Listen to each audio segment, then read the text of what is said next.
If you lost every single cent today, like all your bank accounts were completely wiped out, all your assets just gone, completely back to zero. Oh man, that is a rough thought. Right. But let's say you still retained all of your knowledge, your skills, and your intelligence. How long would it take you to become successful again? Well, that is the ultimate terrifying hypothetical, isn't it? I mean, it really forces you to completely separate who you are from what you actually own. Exactly. Your identity just detaches from your bank balance. And that question is actually the entire core of our deep dive today. Yeah, it sets the stage perfectly. We're exploring a concept that, completely flips the traditional script on wealth. It's called Wilson's Law. Right. And when you look at the most successful people in the world, there's this really clear pattern. Right, they don't actually chase money, which, I mean, sounds completely counterintuitive to everything we are taught growing up. Oh, absolutely. We're conditioned from day one to chase the paycheck, right? Yeah. Like, look at the salary. What's the compensation package? Exactly. But Wilson's Law states a very clear foundational principle. It says that when you put knowledge, information, intelligence, and continuous learning first, financial success inevitably follows as a byproduct. So money is the effect, not the cause. Yes, exactly. It is an effect. It's just a byproduct of competence. Okay, let's really unpack this. Because a lot of people listening right now, they spend their whole lives running after that paycheck, grinding away at jobs they might absolutely hate. Looking for those shortcuts, yeah. Always looking for that quick financial win. But there's this incredible analogy from the sources we're looking at today. Chasing money directly is, well, it's exactly like trying to catch a shadow. I love that analogy so much. It is just a brilliant way to understand the physics of wealth. Think about how a shadow actually works in the physical world. It's a projection, right? It's a projection. A shadow only exists when a solid object stands in the way of a light source. So the light source is the marketplace. It's the economy. And the object is you. Yes, the object is you. So if you put all your energy into running toward the shadow itself, what actually happens? The faster you run after it, the faster it moves away from you. Yeah. You can't physically catch it. It's literally an optical illusion. Precisely. You move forward, the shadow just shifts further out of reach. In this economic analogy, the shadow is the money. Wow. Okay. The object casting that shadow is your cognitive capacity, your skills, your ability to solve complex problems. Money on its own is nothing. It's just the marketplace's report card on the value you provide. Exactly. So if you want a bigger shadow, you have to stop running after it. You have to grow the object that's casting it. You have to expand your intelligence and, upgrade your internal algorithms. So what does that mean for, the average person? The person who's just trying to pay rent, pay their mortgage, buy groceries. How does this shadow concept actually apply to them? Well, it means we have to look at the specific pipeline of how wealth is actually generated. It is not just this simple, linear work and get paid equation. Right, the sources highlight a very specific sequence. It goes knowledge, which turns into skill, which creates value, which generates income, which eventually builds wealth. That sequence is absolutely critical because you cannot skip steps, and that's what everyone tries to do today. Oh, for sure. Everyone wants the shortcut. Right, people try to skip straight from knowledge to income, like, I watched a YouTube video, now pay me. Or they try to bypass skill entirely and just demand wealth. But the ecosystem just doesn't work like that. Earning money is just a transaction. It's an exchange. But creating value, that is a fundamental shift in reality. Because value scales. When you focus purely on the transaction, just the money, you end up making terrible, short-sighted decisions. Yeah. I mean, you might choose a job that pays slightly more today, maybe a few extra bucks an hour, instead of taking a position that pays a little less but teaches you a hyper-valuable skill for tomorrow. Exactly. You choose immediate comfort over long-term growth. It's exactly like treating your mind as a software engine. A software engine that literally dictates how you interact with the entire world. Yes. If you buy a brand new, incredibly expensive smartphone and you just never update the operating system, what happens initially? Nothing really.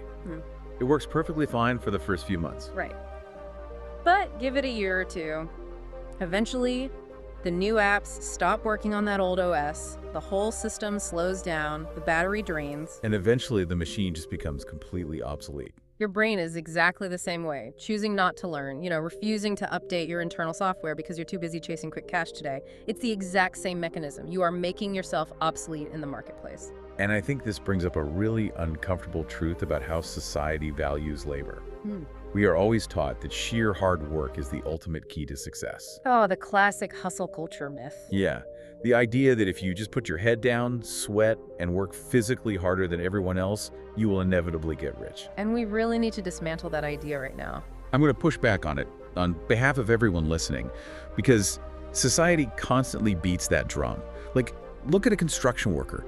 That person is out in the blazing sun for 12 hours a day, physically breaking their back. Oh, absolutely. They are working incredibly hard, probably harder than 99% of the corporate world. They definitely are. And their work is vital. I mean, it literally builds the world we live in. But let's look at the cold, hard mathematics of the marketplace. The economy is completely blind to your sweat. Yes, it is. That construction worker is paid a very specific limited wage for that intense physical labor. Meanwhile, a software architect or a strategic investor might earn 10 times that amount in a single hour while sitting in an air-conditioned office. So the question is that software architect working 10 times harder physically? No, absolutely not. So the difference isn't physical effort. The difference is leverage. Precisely. It is intellectual leverage. The marketplace does not reward physical exhaustion. It rewards the rarity and the scale of the problems you can solve. That makes total sense. A construction worker's leverage is limited by physics, right? 2 hands and 24 hours in a day. Exactly. You can't scale manual labor without just hiring more manual laborers. But a software architect, they write a complex piece of code once, and it can be executed by 1 million users globally at the exact same time with zero marginal cost. They use their specialized knowledge to create massive leverage. Yes. And it's a mind-bending concept when you really try to apply it practically. Think about how this applies to a student listening right now. Imagine a student who just graduated, and they are desperate for a high-paying job. Their focus is entirely on that money shadow. Right, so they grab the first high-stress sales job they can find. Exactly. The starting package is decent, immediate cash flow is good, but 2 years later, they're completely burned out, and they haven't learned any hard skills that make them irreplaceable. Now contrast that with a second student. This student takes a lower-paid apprenticeship under, say, a master programmer or a brilliant digital marketer. The salary barely covers their rent. Yeah, but they're sitting in the room where complex problems are being solved. They are absorbing mental models every single day. The first student chased the shadow. The second student focused entirely on expanding the object, casting it.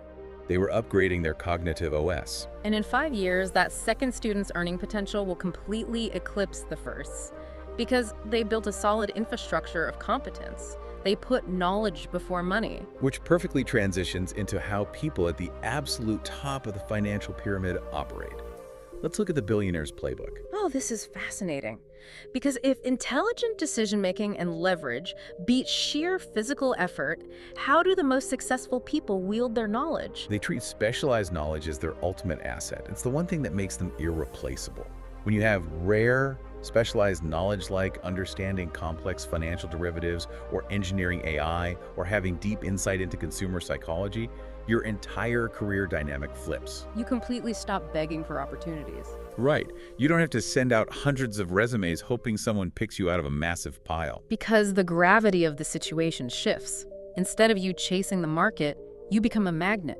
Opportunities start aggressively hunting you down. Headhunters are calling you constantly. Investors are practically begging to fund your ideas. And why? Because the market is absolutely starved for deep competence. When you hold the keys to complex problem solving, you stop trading your time for a simple hourly wage, and you start trading your insights for equity. I've actually noticed a really fascinating pattern in the lives of highly successful people. The wealthiest people rarely chase money on a day-to-day basis. No, they really don't. Their daily to-do list doesn't just say, make more money. Right.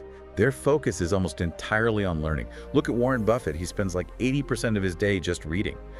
Or Bill Gates taking literal think weeks where he goes to a cabin alone just to read and process information. They obsessively study the failures of others. They will gladly pay millions of dollars or structure deals where they take an immediate financial hit just to get in a room with people who are smarter than they are. Because they understand the non-linear returns of knowledge. One single breakthrough insight, just a tiny paradigm shift in how they view a market inefficiency, can permanently alter their entire financial trajectory. They're constantly hunting for mental models. A mental model is just a lens through which you understand the world, and when they find a new lens, they can suddenly see money sitting on the table that everyone else is completely blind to. And there's this intrinsic security in that knowledge infrastructure that no bank account in the world can provide. This is a critical realization for anyone who stresses about the economy. Capital can be lost. Economies crash.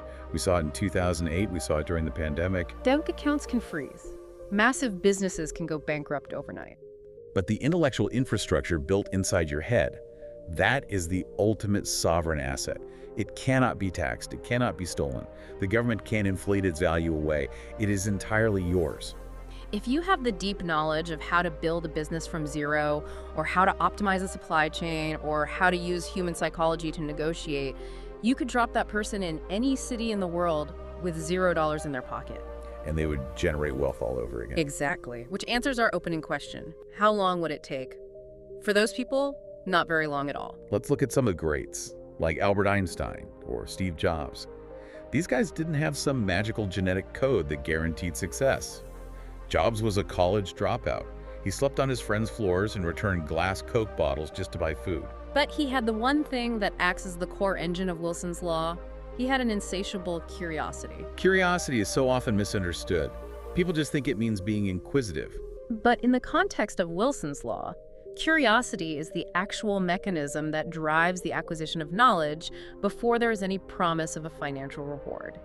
That is a massive distinction. Oh, that's huge. Most people only want to learn if there's a guaranteed payout at the end. Like, if I take this coding class, how much will my salary go up? Right. But profound wealth is generated by learning things when you have absolutely no idea how they will pay off. Curiosity really is an underrated superpower. It's the primary engine for compounding your long-term intellectual equity. Look at Steve Jobs again.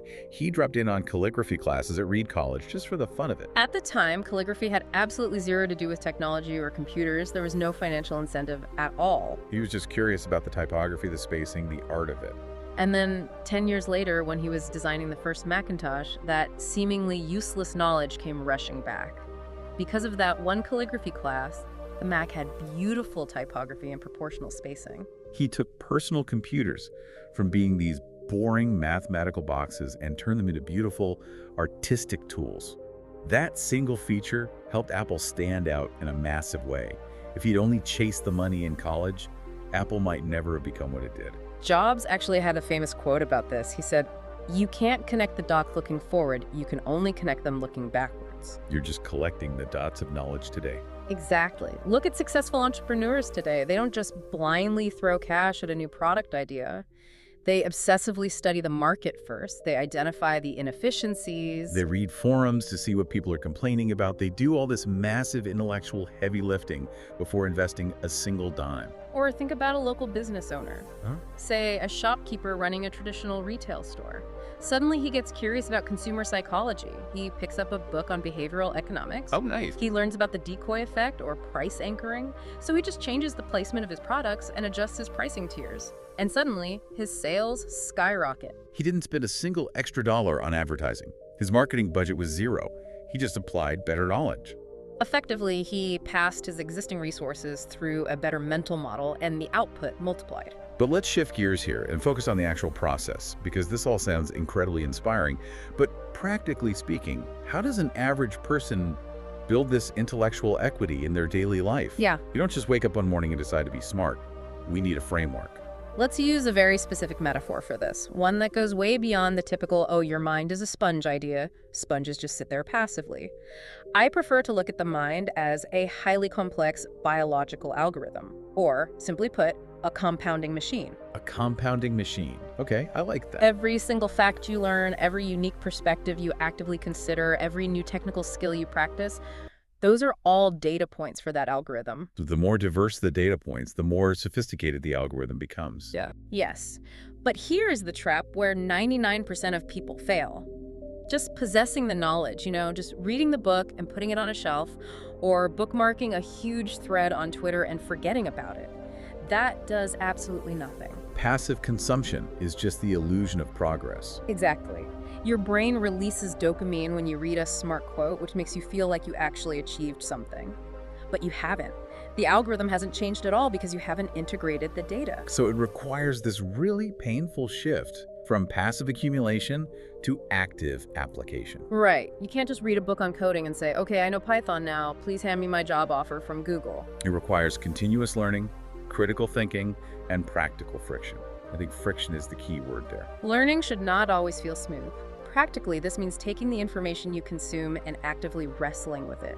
You have to question its assumptions. Try to explain it to someone else. Test the skill in a sandbox environment where you can fail safely. That is how actual neural pathways are formed. Which naturally leads to the most common question I hear. People always say, where is the time for this? If I'm listening to this on my commute to a job I hate and I want to start this compounding machine, what is the daily minimum requirement? Do I have to quit my job and study for 8 hours a day? Not at all. It relies on the concept of daily incremental learning, which acts exactly like financial compound interest. We are talking about highly focused, intentional learning for as little as 10 to 15 minutes a day. Okay, wait. I have to interrupt you here because that sounds like a massive oversimplification. Just 15 minutes. There are people grinding for 8 hours a day for tech interviews or medical boards and still failing. And you're saying 15 minutes of focus will transform my life. I need the science behind this because 15 minutes sounds way too low. I completely understand the skepticism, and it's a very valid pushback. But let's look at the cognitive science. Studying for 8 straight hours often just leads to cognitive overload. Your brain literally cannot process all that information. It just dumps it into short-term memory, which fades incredibly fast. This is known as the Ebbinghaus forgetting curve. Okay, so how does the 15 minutes beat that? When you engage in deeply focused learning for short bursts, say 15 minutes of actively analyzing one complex article or writing one specific function of code, and you do it consistently every single day, you are utilizing spaced repetition. Spaced repetition, meaning you are repeatedly firing those specific neurons over a timeline, which forces the brain to flag that pattern as important. Exactly. Neuroplasticity responds best to consistency, not sheer volume. Daily 15-minute sessions force your brain to build myelin. That's the substance that insulates your nerve fibers and increases the speed of electrical signals. So on day 1, you probably don't notice a difference at all. Day 30, maybe a slight shift in your vocabulary. But over 5 or 10 years, the compounding effect is terrifyingly powerful. Because knowledge is not linear, it is exponential. Knowledge connects to other knowledge. Oh, I see. The things you learned in year 1 suddenly interlock with a totally different concept you learned in year 5. Like Steve Jobs connecting calligraphy with computer engineering. Precisely. You end up creating totally unique insights that no one else in your field has, because no one else has your exact combination of compounded knowledge. That interlocking of diverse ideas is the absolute bedrock of innovation and wealth creation. Okay, that makes a lot of sense. The compounding is real. But let's get our boots on the ground here. This sounds great in theory. What happens when someone actually tries to do this? They put in 100% effort and they just get hopelessly stuck. Yeah, it happens all the time. Let's analyze a real-life case study of someone who almost failed completely because they fell into the trap of passive learning. This is such a vital distinction for the listeners. Knowing what to do is very, very different from knowing how to do it. Let's talk about Rohan. This is a classic example. Rohan is a middle-class guy, no fancy degree, no legacy business background, no rich parents to fund his mistakes. But he has this intense hunger to do something big. He understands Wilson's law. He knows he needs to build skills first. So he decides to take this knowledge-first approach. Exactly. He decides he's going to learn how to code to build software as a service products. Which is a very high-leveraged skill. Great choice. Right. So what does he do? He wakes up early every single morning, opens his laptop, and just binges YouTube tutorials, how to code in React, how to build an app, how to make money online as a developer. He is putting in serious hours. He's staying up until 2 in the morning. His eyes are bloodshot. He is grinding. He is doing exactly what society and hustle culture tell him is the right thing to do. He is consuming data. But what is the actual result? 3 months go by, 90 days of exhausting late-night grinding, and the tangible result is 0. Nada, nada. His screen is just full of error codes. He's totally frustrated.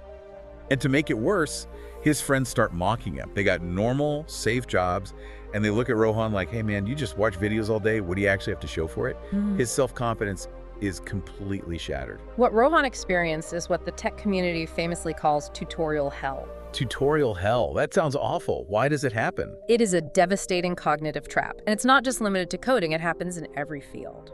Let's analyze the neuromechanics of his failure here. He was consuming massive amounts of information, his brain was downloading the data. But learning without implementation produces an illusion of competence, right? Yes.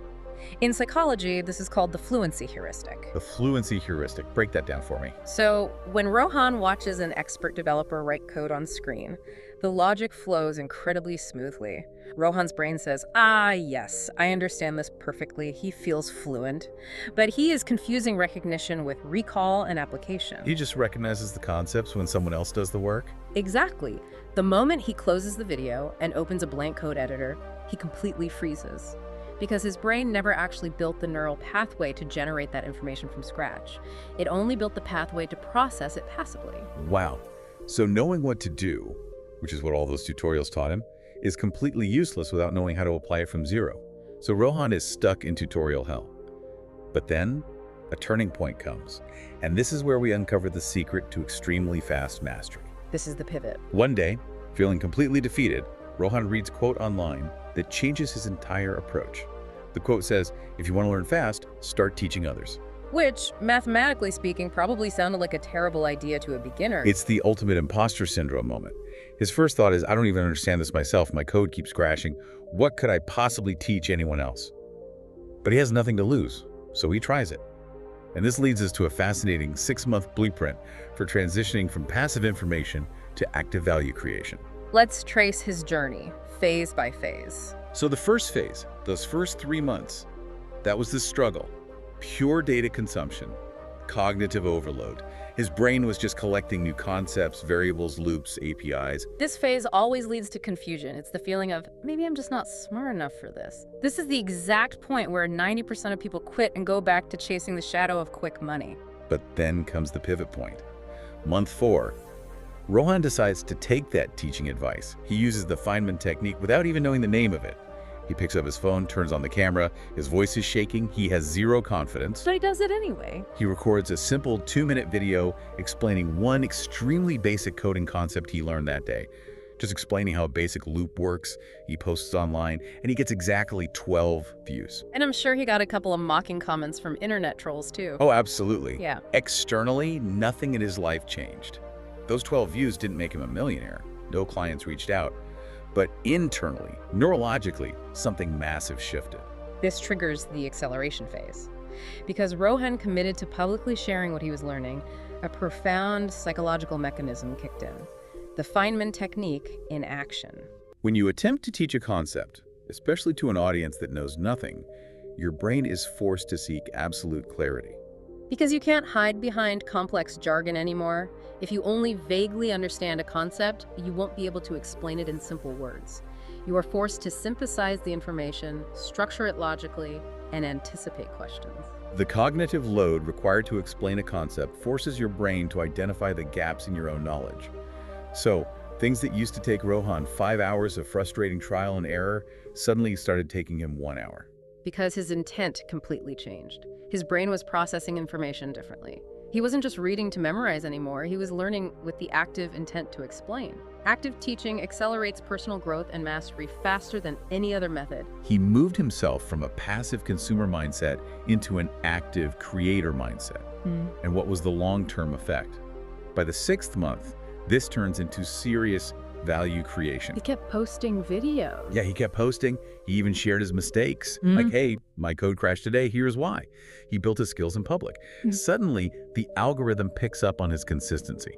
One of his videos goes viral where he explained a really complex topic in a super simple way.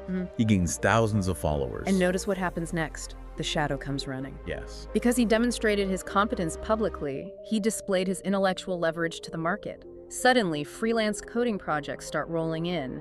People reach out on LinkedIn. Brands offer sponsorships. And the beginners who are still stuck in that struggle phase, they're willing to pay him to mentor them. He completely stopped chasing opportunities. The opportunities aggressively hunted him down. And it wasn't because he kept his knowledge a secret. This is such a counterintuitive takeaway for our generation. Professionals often think, I can't give away my secrets, people will copy me. But Rohan's story proves the exact opposite. Whether you are a freelancer, a beginner, or a veteran professional, you increase your income rapidly, not by hoarding your knowledge, but by openly and generously sharing it. Teaching is the ultimate display of intellectual leverage. Because teaching establishes authority, and the marketplace always pays a premium price for authority. Okay, I have to jump in here and play the ultimate devil's advocate. Rohan's story is incredibly inspiring, no doubt. The Feynman technique is scientifically proven. But is Wilson's law a foolproof, guaranteed formula? It's a fair question. Like, if I decide today that I'm going to read a hardcore technical book every week, post about it online daily, and do my 10 minutes of compounding learning, am I absolutely guaranteed to become a millionaire? Let's get really real about the difference between having information in your head and actually surviving and succeeding in the real world. This is a critical reality check, and I'm really glad you're pushing back. We have to clearly address the limitations of Wilson's law. Knowledge and intelligence do not automatically guarantee wealth. They're prerequisites, right? Yes, they are the foundation, but they are not the completed house. So what is the missing link?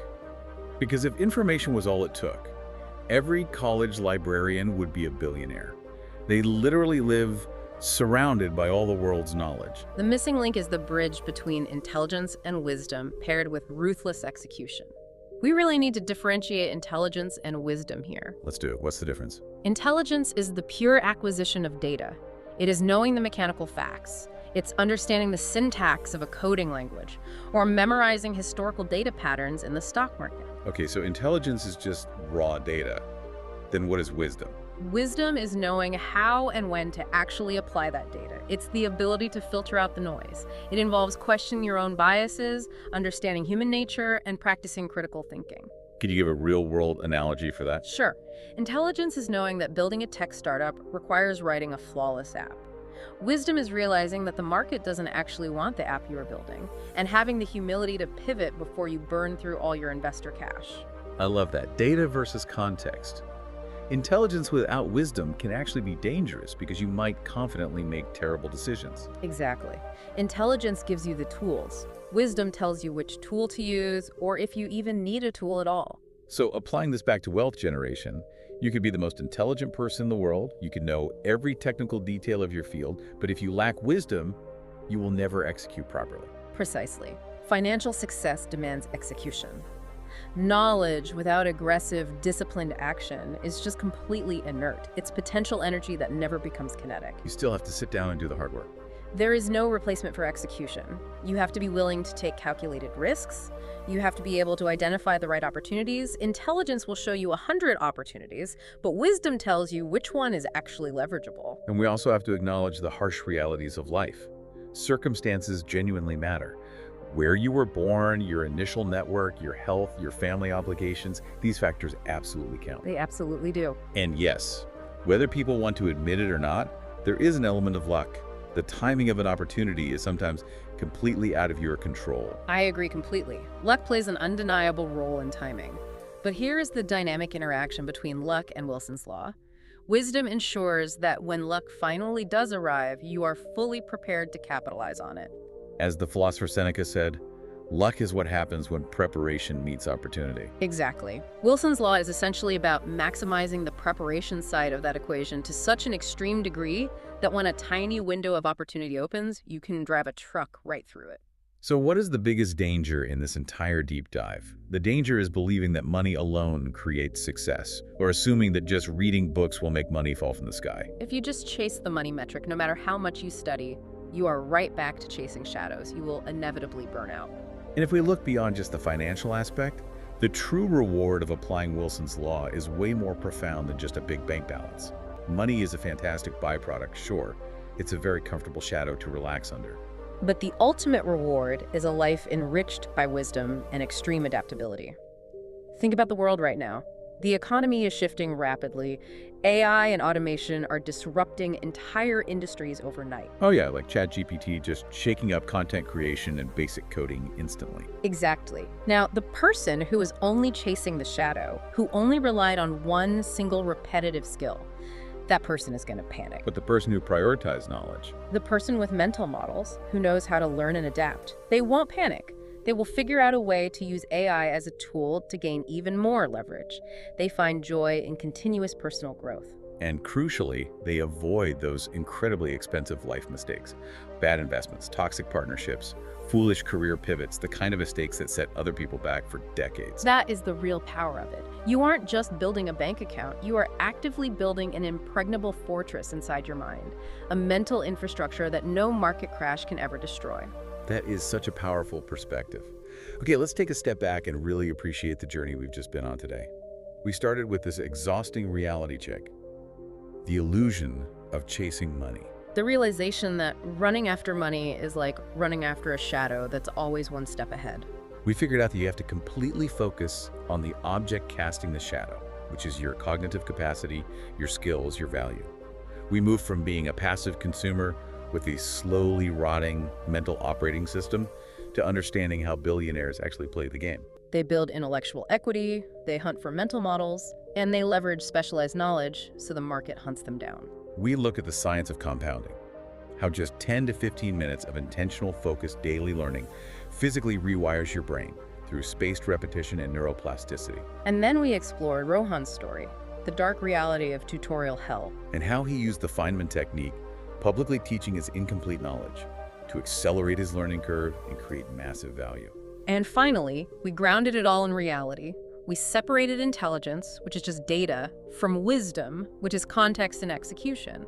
We acknowledged that knowledge without action and discipline is just potential energy. This entire concept is a complete paradigm shift from what we were taught growing up about work, education, and money. It genuinely is a completely different way of living. And if there is one definitive truth to summarize the physics of wealth we have explored today, it is this: money can be lost, markets will crash, possessions and titles can disappear overnight. But your knowledge, your finely tuned skills, and your continuously updated intelligence, these are the engines that can continue creating value again and again, no matter where you start from. That is the ultimate safety net. It's not sitting in a bank vault, it's inside your head. So, as you go about the rest of your day, I want you to hold on to one final thought.